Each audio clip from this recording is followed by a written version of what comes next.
Hey girl, hey, welcome back to another episode of the Simplyeevolve podcast. I'm your host, Ebony. This podcast is a designated space for women to evolve in all aspects of life, including our walk with Christ, while building a healthy self-image. It's simple. I'm a woman, and this is the place we're going to evolve together. Now let's get into the episode.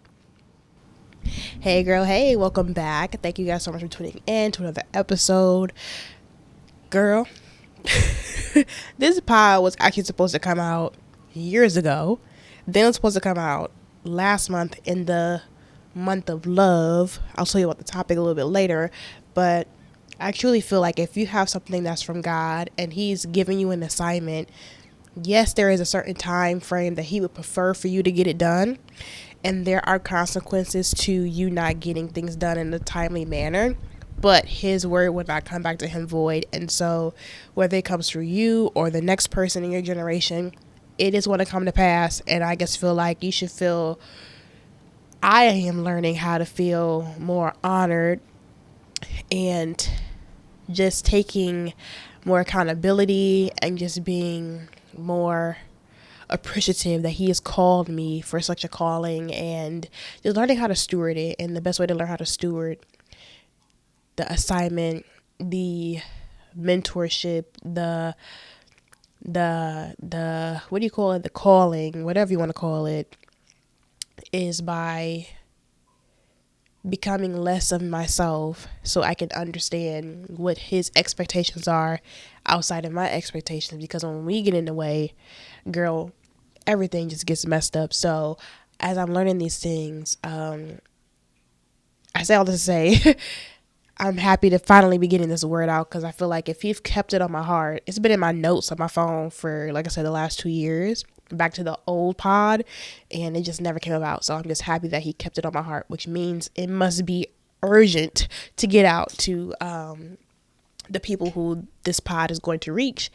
And also, I feel like there was a certain level of development that I had to go through to be able to give the word from the right place. And I think that's the other part that we don't understand. Sometimes we can be like, Lord, I'm sitting on this thing, I am ready to do this thing. I had the willingness, but not the right perspective. And so when you have the wrong perspective, you can cause other people to bleed unnecessarily because they have the wrong function or the wrong direction to the right motive, I guess you could say. So yeah.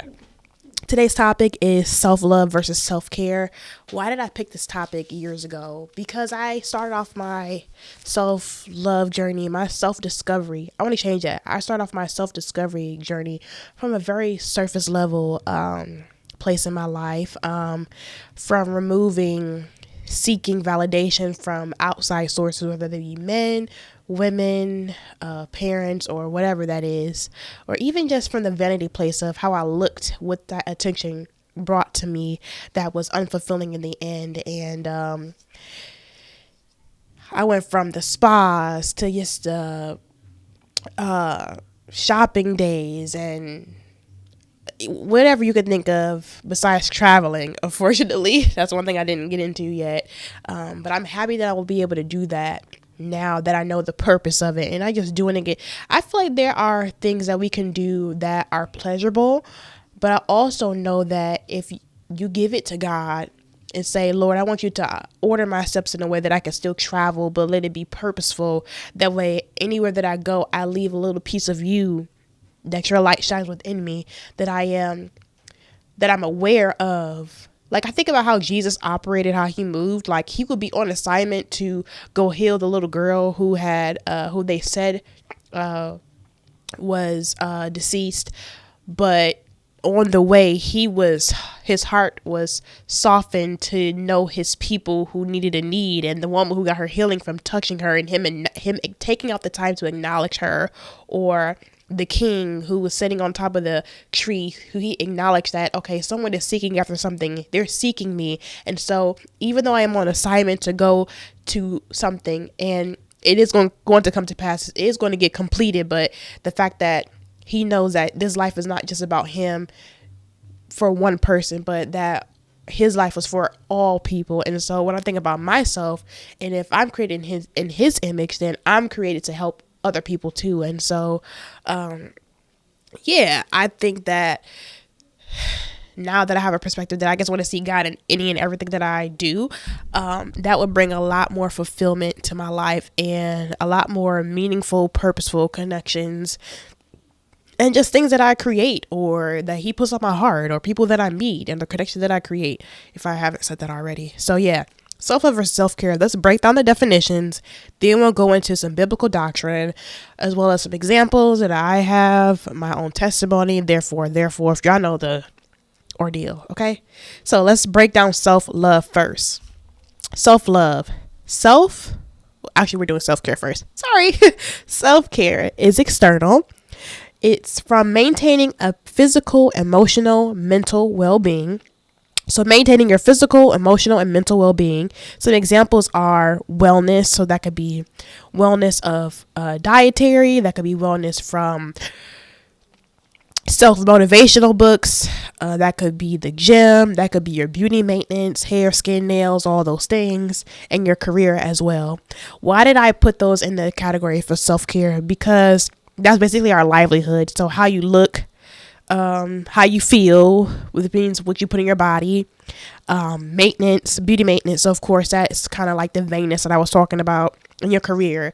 Like, I think your desires can definitely put you on a trajectory that can take you towards the assignment or away from the assignment. And I believe that our perspective, which I'm so happy I did the pod, Godly Perspective, your perspective is what also dictates the steps that you are allowed to make, because it's what aligns your discernment with God or the world. And so you can either have the discernment or you don't. Let's go into self-love for the definition. Self-love, I put down internal. It's an appreciation and acceptance of self, regardless of external circumstances. Some cases can be spiritual warfare for Christians, or spirituality for the world. Some examples are therapy, mentorship, community, and church. Have a question. Let's do some trivia, okay? Is it possible to practice self-care absent of self-love? So that's what I touched on first. Was I definitely was practicing self-love in the absence of self-care, because I had them switched. I thought that if I do for myself, that shows that I care or that I love myself. Now let's go back to the Bible. When I remember there was an example in the Bible where there was a woman who, this is how I type stuff into the Bible. So if you feel like you don't know certain things, this is how I do it, because I have a remembrance of scripture.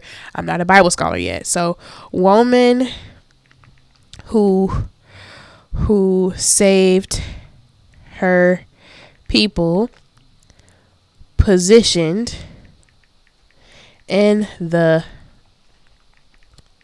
kingdom, ceremony of bathing,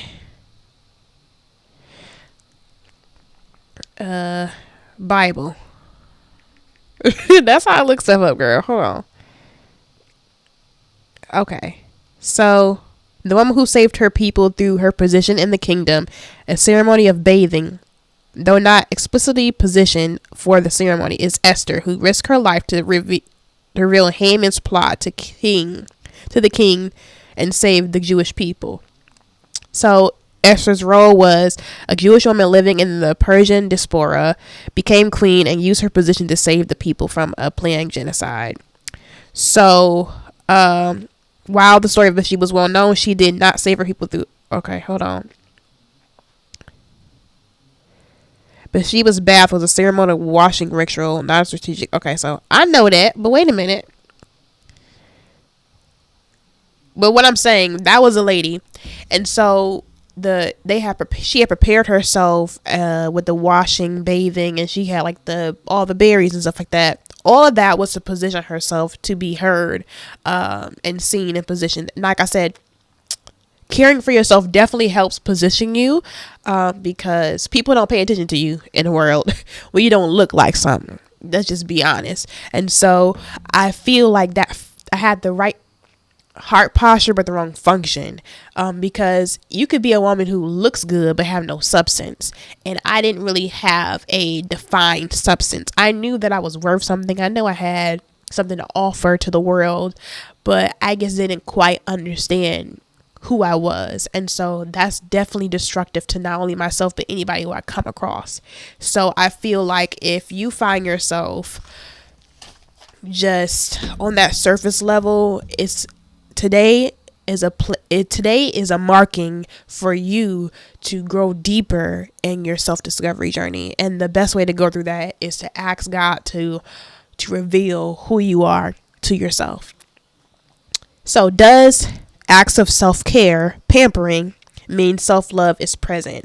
So like I said, just because I think about all the people who are, very active, and I think about how they're putting different substances in their body just to keep a certain look, and they're really unfulfilled, because it's like, what is the purpose of it? Like, as I might have stated before, I think about, like, I've on this new journey of fitness. Shout out to me, 3 weeks in the gym.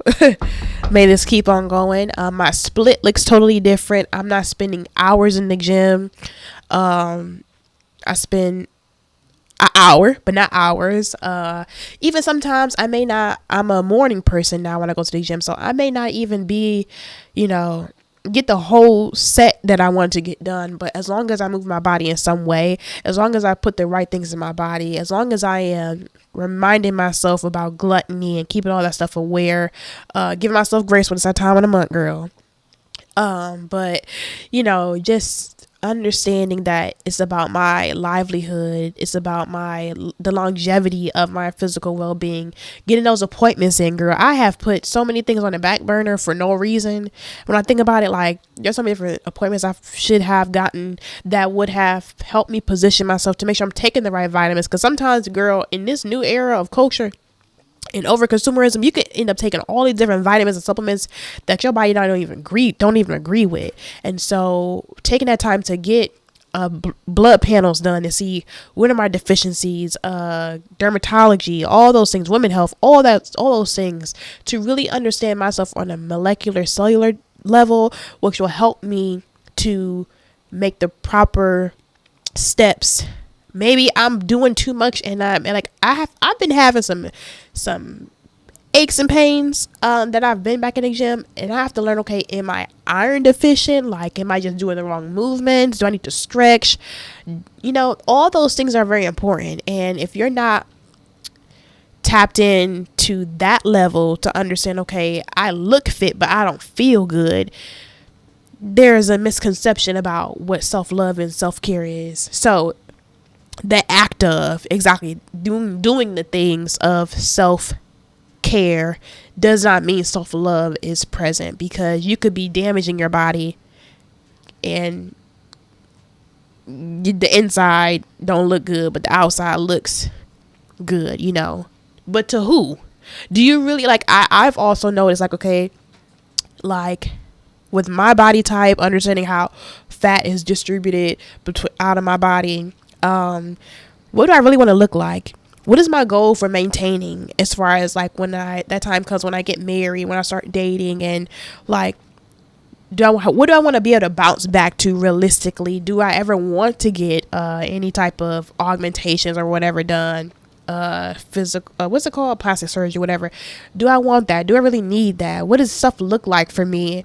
What do I see myself looking like and being able to maintain in the future? And how can I set myself up for that? How can I set myself up for success down the line? And just being gracious with timing and knowing that, like, I'm doing stuff in natural ways, so it's going to take some time, and just being very present and grateful and appreciative that I have this time to get myself together in a way that is laying a foundation for the long haul. So I put down, no, we can be experiencing the acts without self-care, without self-love being present. It's a sense of mindfulness, self-awareness, which creates an appreciation and acceptance. So accepting where you are, appreciating that you have a desire to grow, appreciating the present day just gives you a certain level of, it gives you a pace that is unique to you and that you can maintain, because it's so easy to, with the content that we can consume on TikTok, on Instagram, on YouTube, you can find yourself putting yourself on someone else's timeline instead of your own. And so creating that mindfulness, that self-awareness of yourself and what your goals are, is what helps you keep prioritizing what self-care is, what self-love looks like for you. So here's some facts that I found. So self-care isn't self-pampering, which I know that from experience. Self-care alone is shown through standards, boundaries, discipline, your romantic relationships, your platonic relationships, even your career, and how you make tough decisions. So self-care to me is shown through that discipline. Like I said, the discipline that it takes to have a healthy routine regimen when it comes to your beauty, fitness, all those things, having those prioritized, also having a realistic expectation of those things and what you can do, and understanding when to pivot of what you can do this month versus last month, and not condemning yourself for just your body changing. Like as a woman, we go through hormones, different things happen, people get sick. Just being able to navigate that by inviting God in to your desires of wanting to be available to him working through you is very important. So self-love isn't selfish. Self-love creates a foundation of healthy relationships and success. So I think that through the boundaries that you set through self-care helps you with the combination of self-love, creates a healthy relationship with those things. So self-love, understanding yourself, that self-awareness, that self-regulation, that mindfulness helps you to prioritize the things that you do for acts of self-care. Because sometimes you could do too much of one thing and be neglectful in a different area. Let's get into the next slide. Okay, so here's some biblical backing for self-love, pros and cons. So Ephesians 5:29, what I took from this was care about yourself because God cares about you. He views us as works of art. And my favorite quote is, be nicer to yourself, you are discovering a masterpiece. So let me pull this up. So it reads, after all, no one ever hated their own body, but they feed and care for their body just as Christ does the church. So God cares about you.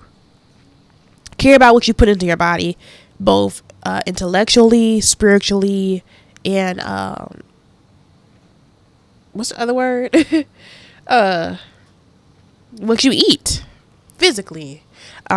He cares about you. After all, no one hated their own body.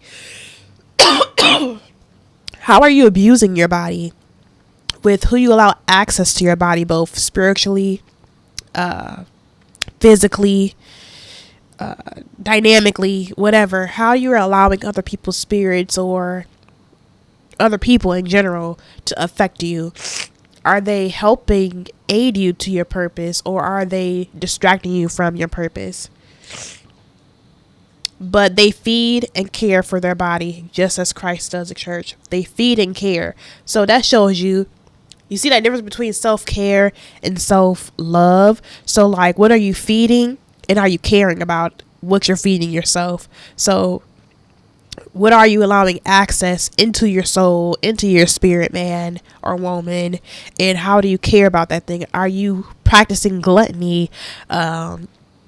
Those are kind of like those things when it comes to the feed and the care of their body, just as Christ does the church. So think about his sacrifice of what he did for us. Think about the humility that he gave for certain people who he brought people. Oh, he told when that girl in the girl on his way to when Jesus was on his way to the girl who they said was deceased, he told the people that were in there who had unbelief about his power that you all need to exit stage left, because what you saying about this circumstance is not so. And so, like I said, the relationship that you have, who are you allowing access to you, who is putting seeds of doubt, seeds of condemnation, seeds of just anything that does not push you forward. That's how you care for yourself too, about who you're allowing to have access to you. So just think about all the things that Jesus did on his walk, how God created Jesus for us, and what Jesus did here on earth, and how could you do those things for yourself. Now, of course, there may be some things that we are limited to because there's no other like Jesus, but just kind of seeing how could you invite him in to do the things that even you can't do. Like, Lord, I don't know why I like to eat so much. I don't know why I'm having all these cravings about, whatever it is that you're craving, whatever vices it is that are in your life, but just asking him and seeking him for those things to give you strength. Because I've noticed whenever I feel like I can't do something, that's where I end. And that's the perfect place for God to usher his mercy and his grace in your life to give you strength to do what you can't do. So the vanity of self-love, I went to 2 Timothy verses 3, 1 through 5. Let me see. 2 Timothy verses 3, 1. People will be lovers of themselves, lovers of money, boastful, proud, abusive, disobedient to their parents, ungrateful, unholy, without love, unforgiving, slanderous, without self-control, brutal, not lovers of the good, treacherous, rash, conceited, lovers of pleasure rather than the lovers of God, having a form of godliness but denying the power thereof, having nothing to do with such people. Girl. And so that's a lot. Let's break that down. People will be lovers of themselves. I've had an ego problem. I've had lovers of money. Yeah, I think sometimes, like I said before, your desires for your goals and your motives behind them, what is really the end? And you may, in the seeking of what you feel is the end goal for you, you don't even know of how unfulfilling it is. Because maybe there may be a lack of self-awareness, a lack of mindfulness to know, am I just conditioned to want this? Am I being, what do you call it? Am I being peer pressure to wanting this? Boastful. Even with my ministry, that was what I was looking for all today. Even with my ministry, even with your ministry, who is really getting the glory out of it? Are you really seeking for you to get the glory, or are you seeking for God to get the glory out of it? Boastful, proud, abusive, disobedient to their parents, ungrateful, unholy. Like, these are all things that can quench, maybe it's not quench, that can strangle your growth and your fruitfulness. Okay, so love for others strengthens the love for yourself. Giving grace to others gives grace to you, because the grace you give that the flesh may battle, you acknowledge the only way is through the vision and heart posture of Jesus Christ. Romans 13 and 9. Let's read what that says. So the commandments: you shall not commit adultery, you shall not murder, you shall not steal, you shall not covet, and whatever other command there may be are summed up in this one command: love your neighbor as yourself. Love does not do harm to a neighbor. Therefore, love is the fulfillment of the law. So the highest commandment is love. God is love. And so I've learned when I was in therapy, I noticed that a lot of times, most of the conversation I had was about other people. Was not about myself. It was about how I navigated life with other people. People pleasing tendencies. People pleasing is putting other people before you in the wrong function. I'm learning how to have tough conversations well while still allowing myself to be heard, while also learning how to give that same grace to other people, because you can be there's no resolve by someone constantly having to diminish the importance of being heard. That causes not rejection, but resentment, and which can cause you to reject people who should be in your life. And through learning that perspective of why people are the way they are, you know, when I think about the lady at the well and when he positioned himself for her to, he had a certain aura about him that allowed a softness in her heart for them to even provoke that conversation. And so that means I can't be trying to get what I want out of everybody without honoring who they are, or even allowing them the space to, if someone needs to open up to you, or if you're desiring for someone to open up to you, you can't want them to open up to you more than they are able to. Hey sis, Evolving has just gotten better. Evolving your faith journey by joining me on Tuesdays, 7:30 p.m. EST for Simply Bible Study. Now that we've got our foundation covered, let's talk practicality. Evolving just got easier with my healing tools now available on Amazon. Don't forget to take a picture of your purchase and leave a review to let me know how it's impacted you. Now let's talk community. Download the Geneva app available for Apple and Android devices and search Simplyeevolving Community, that's GENEVA, to join a community of women supporting each other through entrepreneurship, faith, finance, and fitness to share encouraging affirmations in times of need. And sis, if you have a question or a topic that you would like for me to discuss here on this podcast, send over an email to simplyeevolvingpodcast@gmail.com with simply advice in the subject line. Remember, sis, evolving is so much better with a friend. And so that causes for me to go inward to say, okay, if I'm looking for them to open up, I have to look for them. I have to look and seek them. And so I think about that same thing when it comes to God. Like if I'm wanting something to move in my life and it's not moving because I'm noticing that's where I'm noticing where my limit is at, I can't keep trying to put my way on something.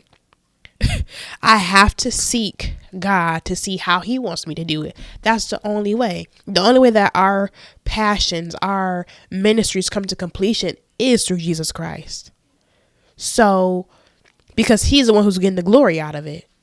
So I can't be projecting my wants and desires on Jesus, because first of all, where did I even get these wants and desires from? Going back to expectations, godly perspective and expectations. And so your love and softness for other people is one of your greatest gifts. And I've had to learn that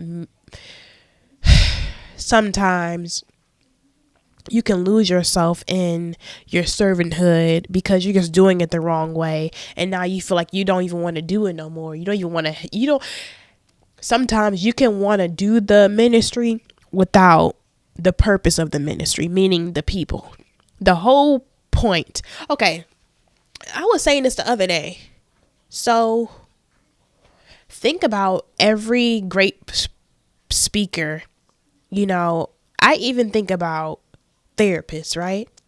Like people use examples of their relationships, revelations that they've gotten from other people's relationships. Think how much help we are to other people. And so, like, I don't think anybody who's done something great has honestly done it for themselves. I think they've done it because they see that this can fulfill a need in the world. Like, I don't think, girl, hold on, because let me not give you the wrong name. We about to go old school. And ain't no shame about it. Who created the light bulb, okay? Joseph Swan alongside Thomas Edison. I don't think they created the light bulb because they felt like darkness was okay. They saw that there was a need for light. Who knows where they saw like, okay, you know what? My mom could probably cook a lot better throughout the evening or whatever because my dad is getting off home. Just this is hypothetical. Is getting off late and now, whatever, we can move over. It can just help my family. It can help our people by creating light, not just himself.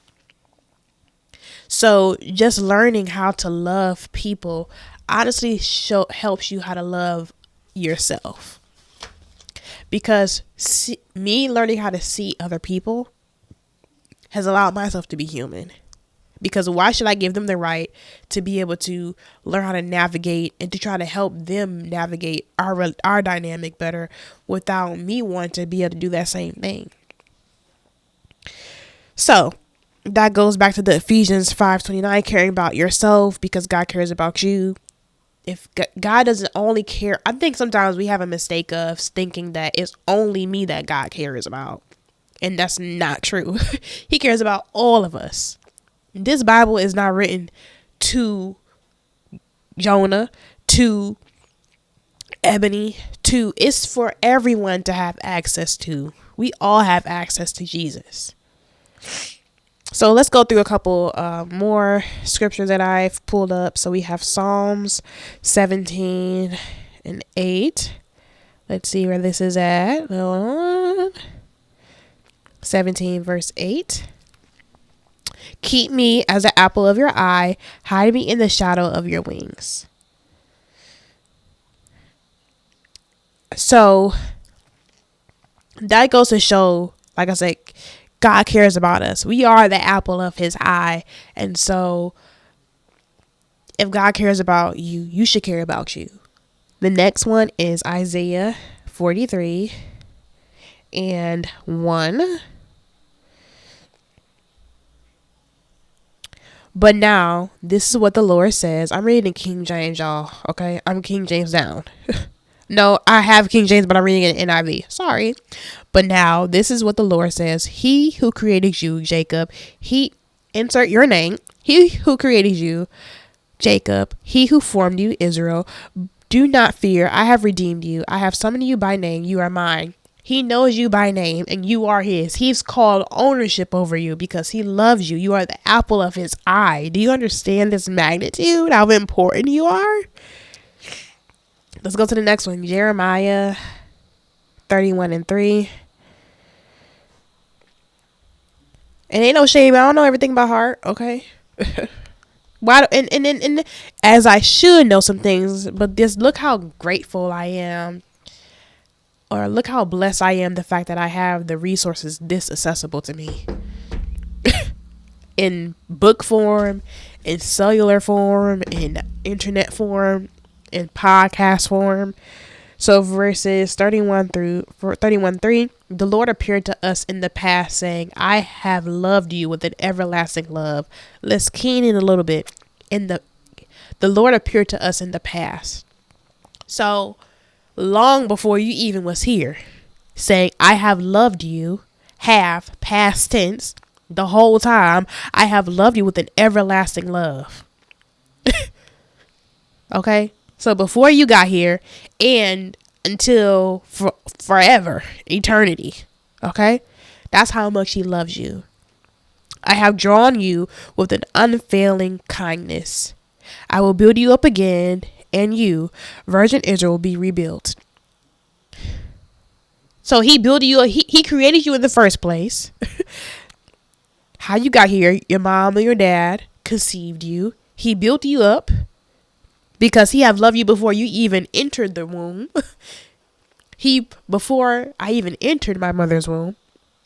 And even if you get into things and you get torn down, because that's just what happens in this life. Okay.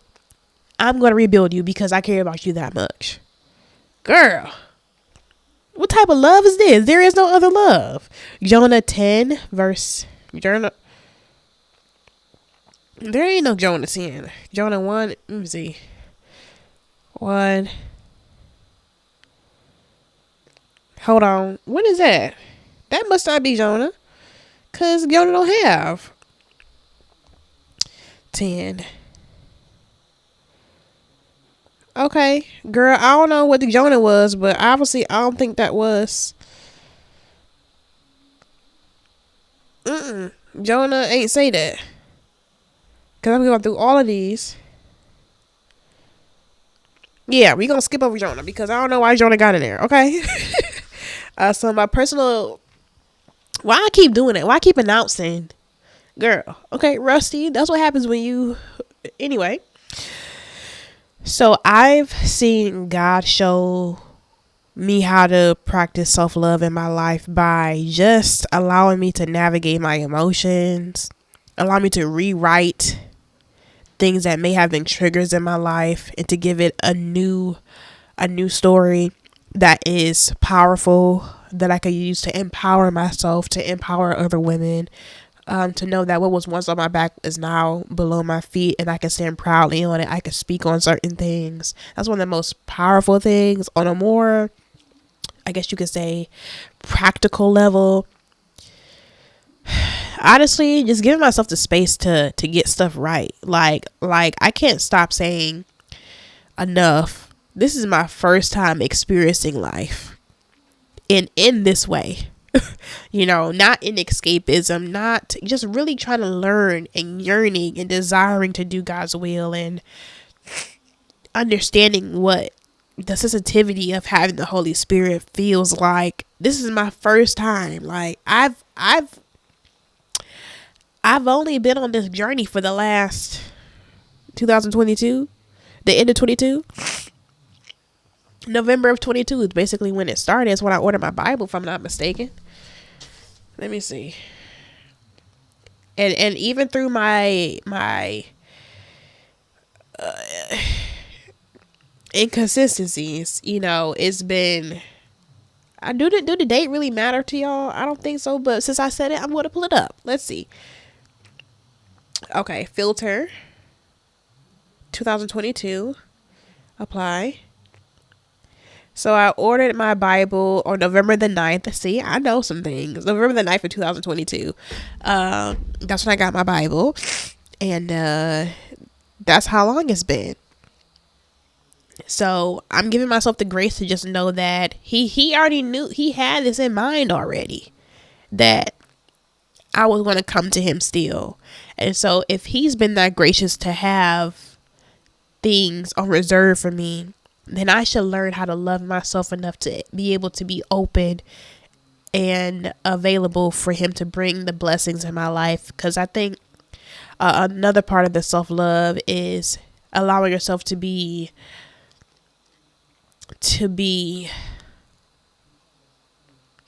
how do I say this? Allowing yourself to be worthy after you've went the wrong way.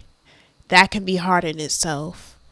And that's been also a process for me. Just really feel like I am deserving, which really, not really, but through his mercy, yes. Because he's just that good to me. And to all of us. So let's get into self-care. So biblical references of self-care, pros and cons. 1 Corinthians 3:23. Let's pull this up. Okay, 1 Corinthians. I feel like every time I get on the pod, girl, I'm sick. What is going on with that? What's going on with that? Can we talk about that? 1 Corinthians. Verse 3:23. Okay, 23. And you are of Christ, and Christ is of God. Take care of yourself and body, because he is in me, and I love him, so I'm going to take care of him, because he created this temple. You know what I'm saying? And his Holy Spirit dwells within me. So take care of yourself. Matthew, and let's be clear, self-love and self-care isn't exact. You won't find those words in here, but if you seek examples of how people took care of themselves, like that's all I did. I looked up how do people take care of themselves. Somebody said I buffeted my body. I think I'm probably gonna get to that in a minute. I buffeted my body. Self-love, just how people give love to other people, or just I think about Job, how he allowed himself to go through the stripping, but also you have to allow for God to bring the blessings into your life, because he's not a dictator. We have free will. He wants you to be in a relationship with him. And so Job could have just left it at him being stripped, because he was like, I don't deserve. He was tearing himself down. So he had to allow God to rebuild him up to receive everything back again, triple fold. Okay. So the next one is Matthew 15. At least I'm not coughing this time, girl. I was coughing at everything last time. 15:32. Okay. Jesus called his disciples to him and said, I have compassion for these people. They have already been with me 3 days and have nothing to eat. I do not want to send them away hungry, or they may collapse on the way. Keep up. He cares about us keeping up with certain things. I put down stewardship. He cares about our needs. Remember the scripture about the lilies and the birds and things? He cares about you. He cares about you being fed. And bro, like I said, like I've prayed for a better body. And when I say a better body, I mean like really understanding my body and really caring for it in a holistic way, not just for the validation or the attention that it could bring. And so even though his methods you may not agree with sometimes, I think sometimes I've gotten sick because I need to learn how to rest. I think my default system can have me busy, and if I'm busy, I miss his methods, I miss his movements, and I miss a moment to mark.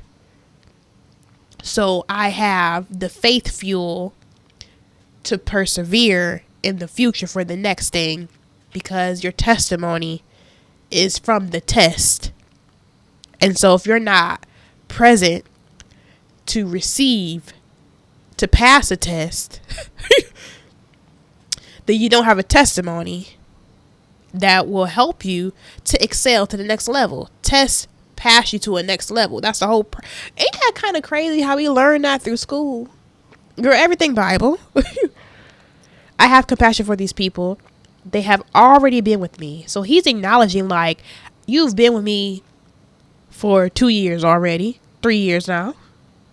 I have compassion that you're really trying, and you don't have nothing to eat.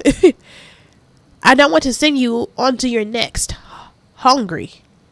I don't want to send you. Wait a minute. So he will hold you back from the next level because you don't have the fuel right now to take on the next test. How good is that? He doesn't want you to fail. So sometimes I think about, like, what have I done that has positioned me to fail? And then that kind of, the enemy can use that as a snare to give you insecurity to try again. But learning the practice of rest, learning the practice of godly provision allows you to rest and just receive. Sometimes we don't give ourselves permission to receive. Some people don't give themselves permission to receive their partner, to receive provision, because they're so busy in the insecurity. They're so busy nurturing the thoughts of what was that they don't understand and aren't present enough to see what is. That you're not even there no more. Imagine yourself, just think about it. Them people could have been sitting at that tomb, forgetting that he said, I'm not going to be here. You could be sitting here nurturing that Jesus was put in the tomb. Whole time he ain't there. What are you nurturing that you're just not at anymore? You're not that same person. Allow the redemption to take place. Allow the refining, the pruning to take place, and be present enough to see that you're not that same person no more. So what, you slipped up a couple times, but the fact that you have the Holy Spirit with you gives you a level of accountability that you did not have before. Before, you just would have stayed stuck in dysfunction. But now you say, okay, you know what? Every time that you come to a test, every time you come to a vice or a habit that doesn't serve the purpose and the will that you know God has for your life, use that as a moment to inquire, to invite God in, to seek, why am I doing this? What is it serving? And how can I remove it? And do I need to be still enough to let him do it? Do I need to be still enough to allow for God to let me go through and feel all the hurt, all the trauma, so I can allow him to rewrite what truly happened? Because as a person who used to be stuck in, what they call it, temperance, is that what it's called? It's not called temperance. It's called something else. Limerence. I used to nurture things that didn't even occur because the fact that I didn't stand up for myself was so sickening to me that I guess like, dang, I could have said, I would have said, I should have said. And now I'm, you over here grieving something that didn't even happen. Why? What purpose does that serve?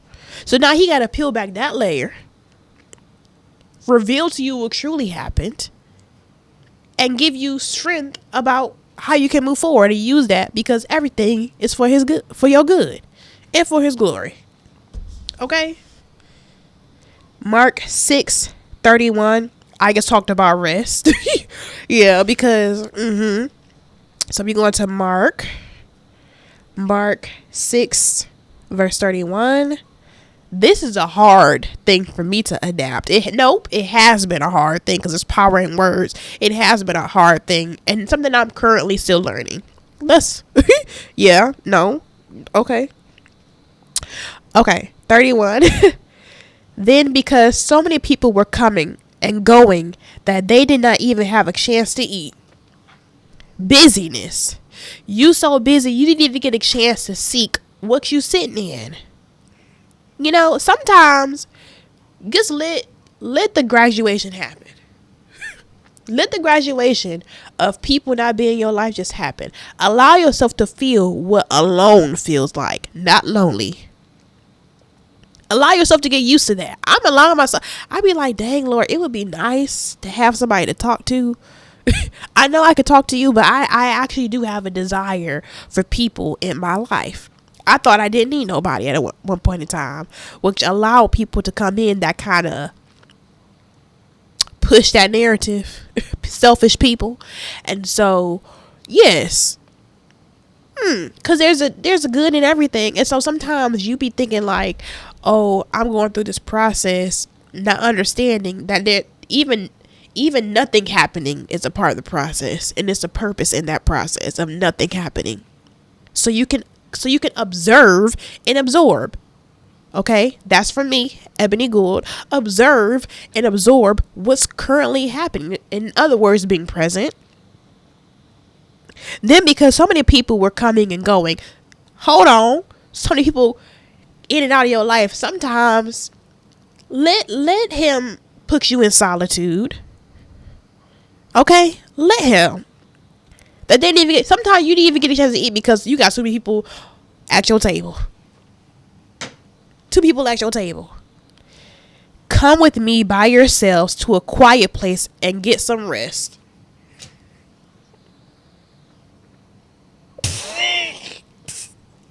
How much more plain can it? Come with me by yourself. So I'm learning this, that even when I get into relationships with people, I still have to prioritize alone time.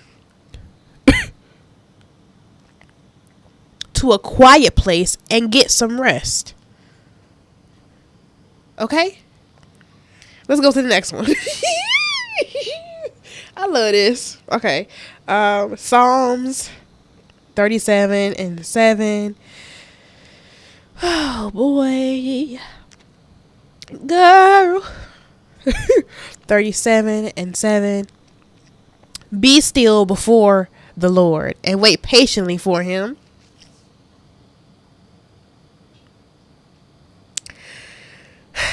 Do not fret when people succeed in their ways.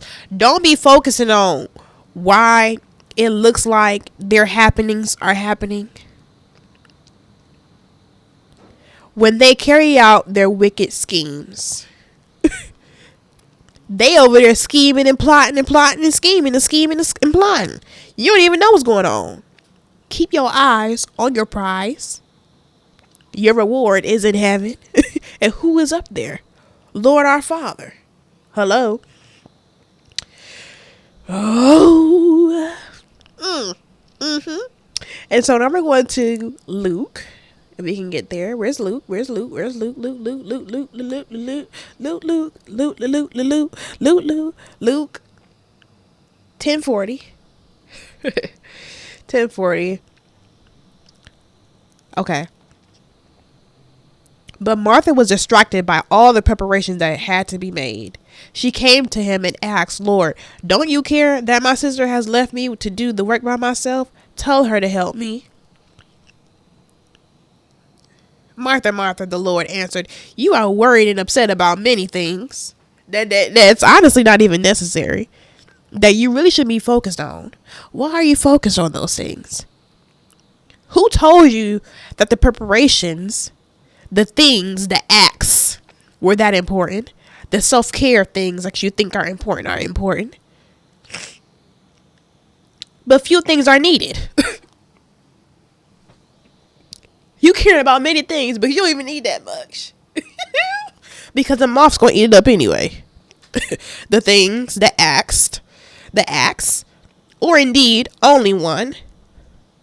And who is the one? He is the way. Mary has chosen what is better. What if your best is not better?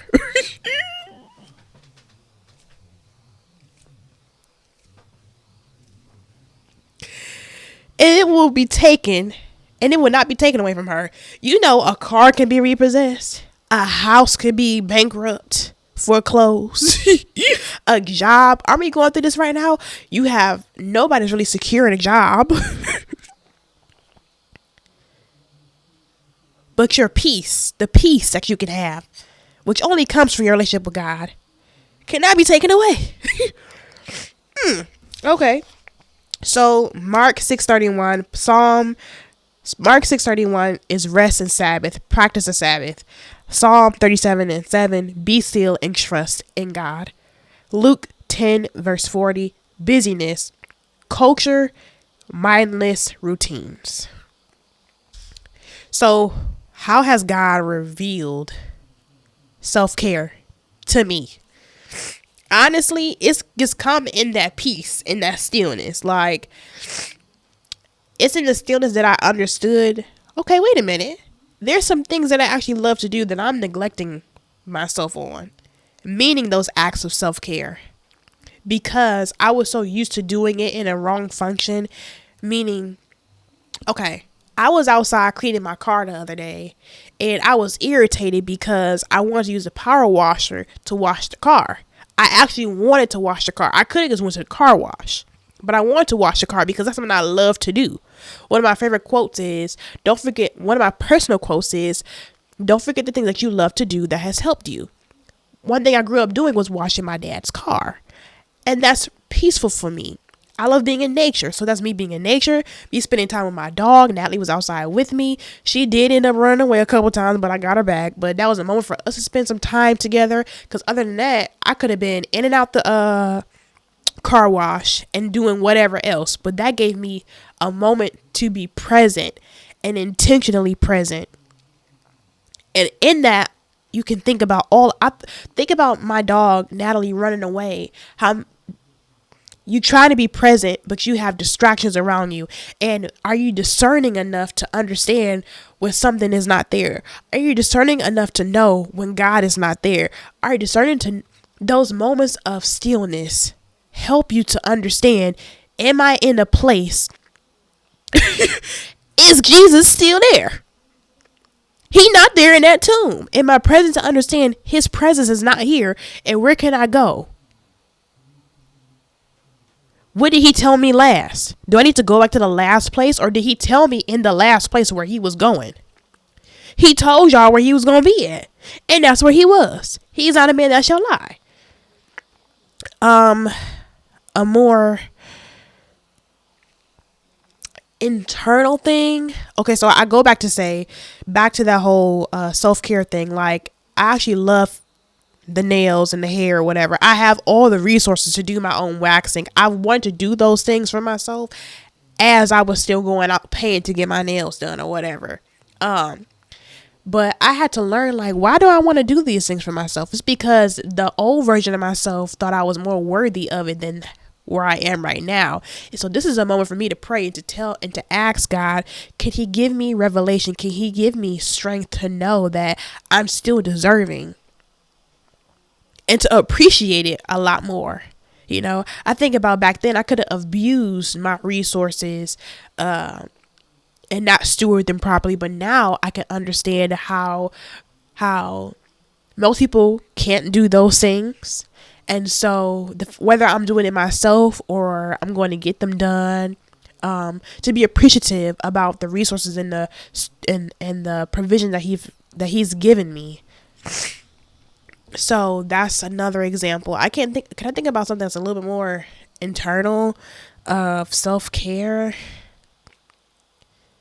Just that intentionality of making those appointments and getting them done, caring about my body, and from an internal perspective to seek to learn myself on a different level. Before, I was like kind of just seeking to learn myself maybe through things of culture, versus now, like, okay, he created me. Let me actually learn all the parts of myself.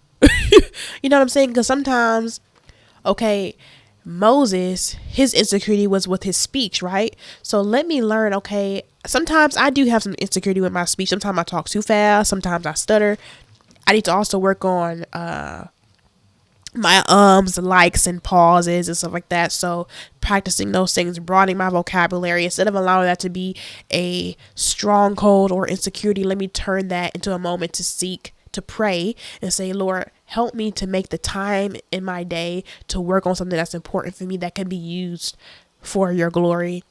Align me with the people that can help me. Maybe I could take a public speaking class. Maybe he can give it to me for free. You know what I'm saying? So just figuring out how to understand something is important so you can give it to him.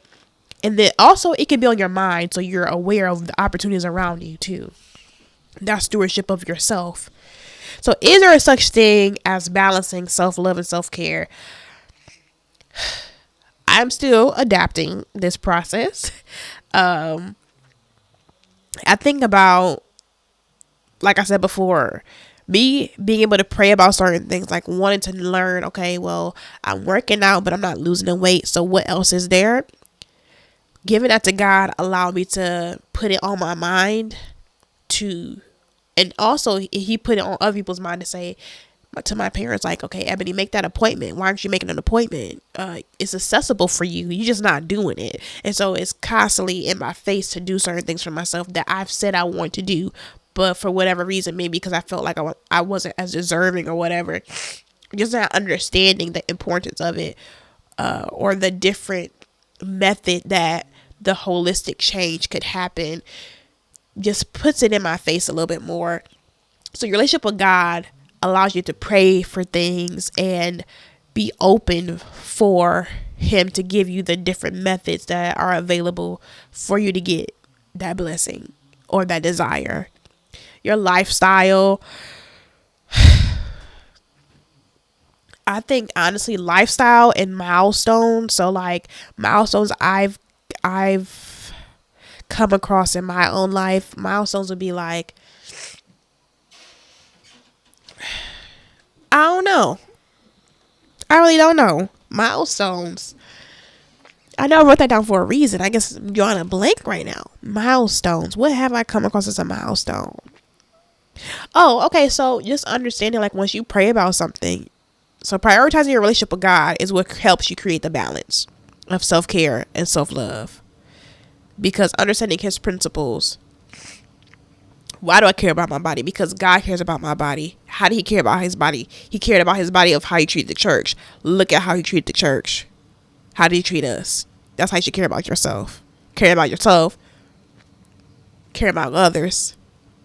Caring about God. Prioritizing him. So I'm just understanding from my milestone is my processing has gotten a whole lot better. Honestly, I'm a lot more aware, which I'm understanding is now the Holy Spirit.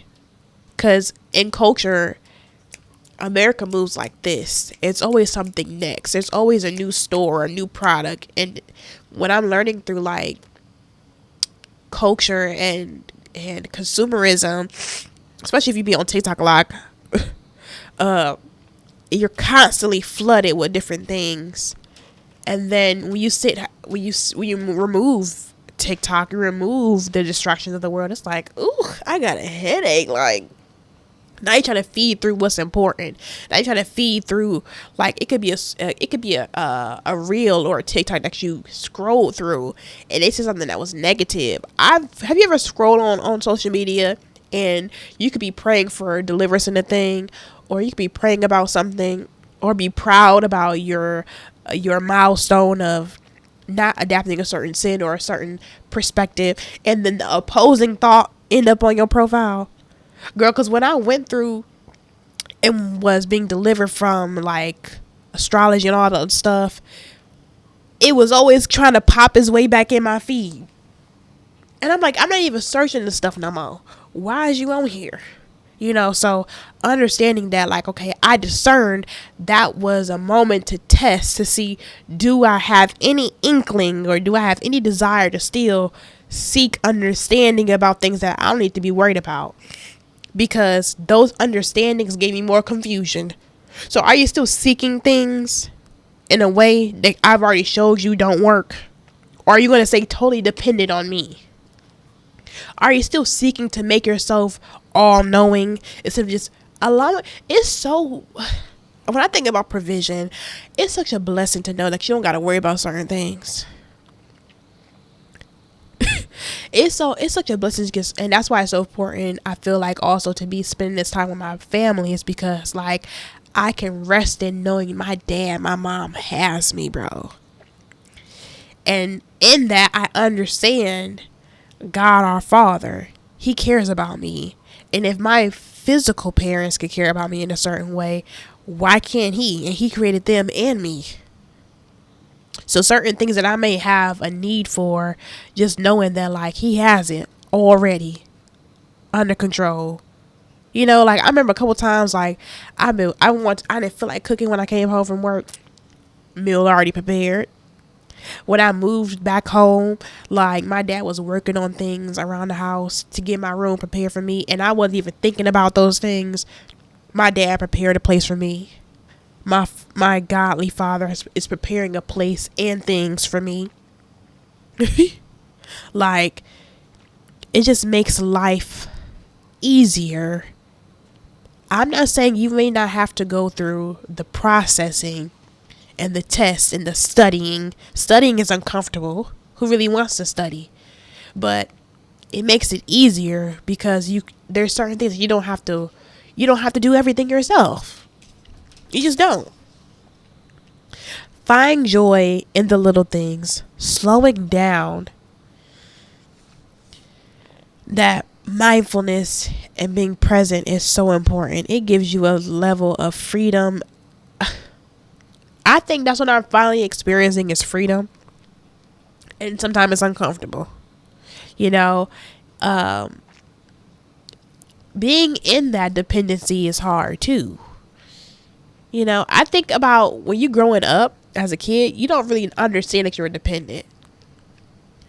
But when you have to depend on God, it creates, like I said, that level of mindfulness, a level of awareness. And it can make you feel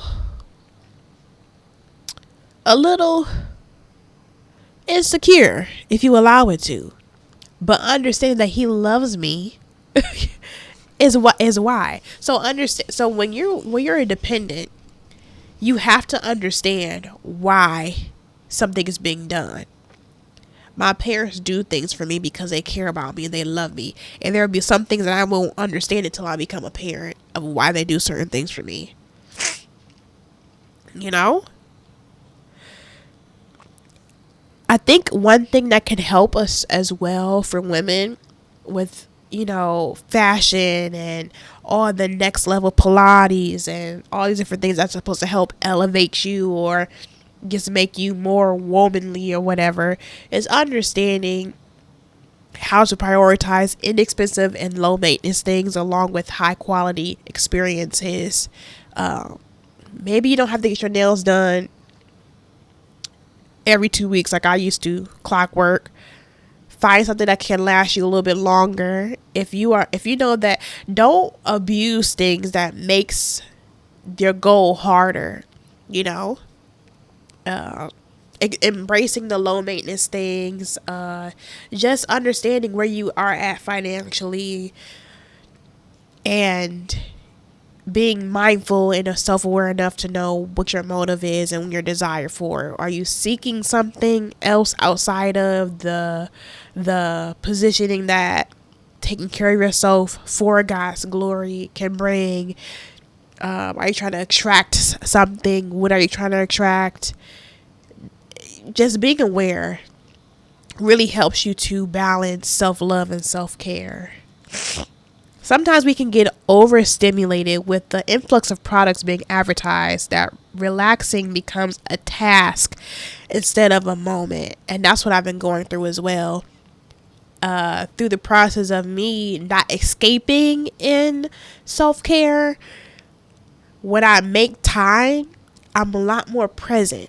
So it don't just feel like I don't think I was really present when I was getting my nails done either back then. So that showed me, am I really appreciating the provision that God has put in my life? So now that I'm able to do things myself or whatever it is, if I go get it done, I'm a lot more present to know that God cares about me and my needs. Because some people, they don't care about going to get their nails done, but you care about maybe buying a new kitchen gadget. He cares about you having time to make whatever new kitchen gadget with your Ninja or whatever type of device that you have. Whatever those things are for you, know that God is making that time for you.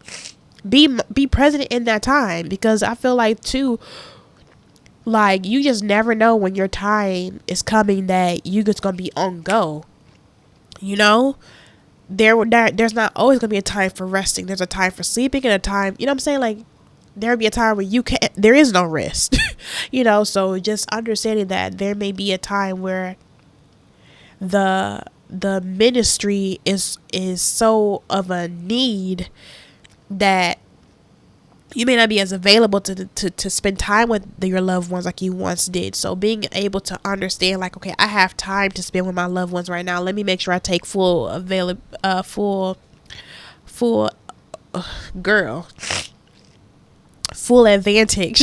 of this opportunity that I have right now. And that's what comes with being present.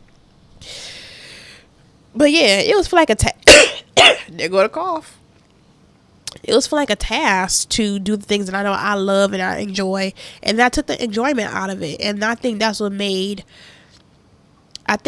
being present was such a heavy thing that I did not notice is a privilege, that it made it feel like a task instead of a privilege. So whenever you feel like things that you love to do are becoming another thing on your board, you may be too busy. Another thing I'm learning is to say, I get to do something. I get to cook for my family when I get an attitude. It might be a time where I might have an attitude because I don't feel like cooking, but I get to do that. Some people don't even get to spend much time with their family, but I get to take some time out of my day to cook for my family. I get to drive to work. You may be irritated in traffic. I get to drive to work. I get to go to work.